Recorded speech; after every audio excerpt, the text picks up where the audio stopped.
Ular endi zanjir taqmaydi. Ular endi qamchi ostida majburan ishlamaydi. Endi odamlar o'z ixtiyori bilan qullikka rozi bo'lishadi. Yangi telefon uchun, yangi mashina uchun, chiroyli to'y, qimmat kiyim, obro' uchun. Bularning nomini bir qilib kredit deb ataymiz. Qadimda qullar kuch bilan bandi qilingan edi.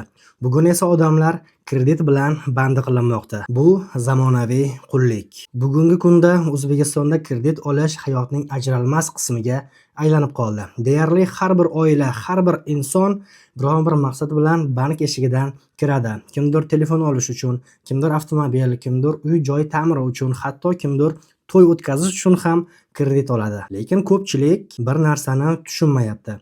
Kredit bu yordam emas. U moliyaviy botqoqlikdir. Sizga bugun qulay, tez, osondek ko'ringan narsa ertaga og'ir yuk bo'lib qaytadi. Eng achinarlisi, odamlar kreditni olayotganda emas, to'lash boshlanganida uning og'rig'ini his qilishadi. Shartnoma imzolanganda hammasi yaxshi, raqamlar kichik, oyiga to'lov arzon tuyuladi, lekin aslida bu raqamlar orqasida banklar tomonidan puxta ishlab chiqilgan murakkab foiz tizimi yotadi.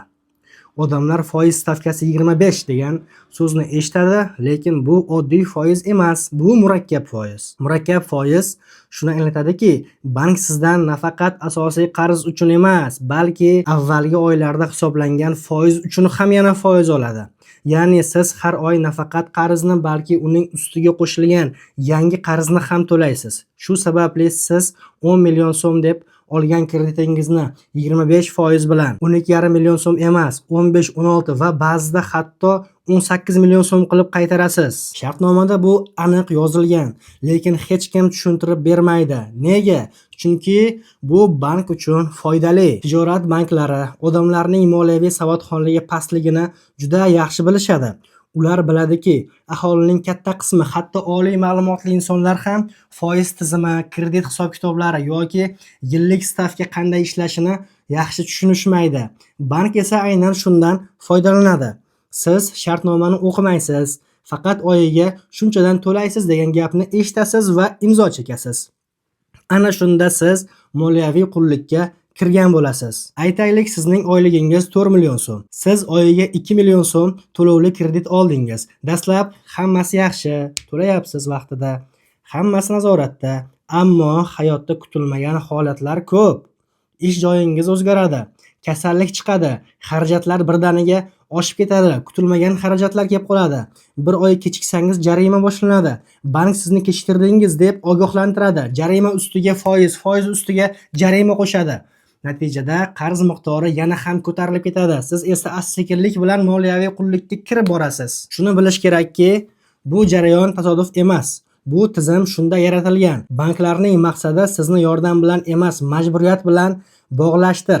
Siz bir marta kredit olsangiz, keyingi safar yana olishga majbur bo'lasiz. Chunki to'lovlaringiz tufayli sizning jamg'arma imkoniyatingiz yo'qoladi, pul to'play olmaysiz. Shu tarzda inson o'z hayotini to'lovlar atrofida qurib oladi. Endi yana bir og'riqli haqiqatni aytay. Bugun O'zbekiston aholisining 80% dan ortig'i moliyaviy savodxon emas.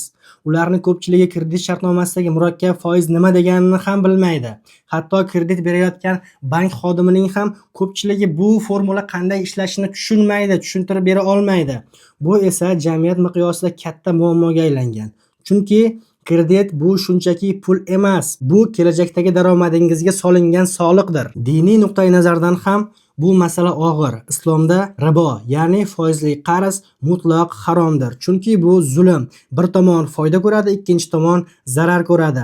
Payg'ambarimiz Muhammad sallallohu alayhi va sallam aytganlar: foiz yeyuvchi ham, uni yozuvchi ham, unga guvoh bo'lgan ham barobar gunohkordir. Shu sababli musulmon inson imkon qadar kreditdan yiroq bo'lishi lozim. Shunda baraka bo'ladi. Ammo eng achchiq tomoni, bugun odamlar kreditni zarurat emas, obro' deb hisoblashmoqda. Kimdir to'y uchun qarz oladi, kimdir odamlar oldida or qilmay deb mashina haydash uchun qarz oladi. Kimdir esa faqat chiroyli ko'rinish uchun qimmat kiyim yoki qimmat gadjet, so'nggi rusumli telefonlarni ishlatish uchun kredit oladi. Bu esa shunchaki iqtisodiy muammo emas, bu ruhiy qullikdir. Chunki inson o'zini emas, boshqalarni rozi qilish uchun yashay boshlaydi. Kredit evaziga hashamat ortidan quvish, bu o'z tabaqasidan, o'z imkoniyatidan chiqib boy qatlamga o'tishga xato yo'l bilan erishishdir.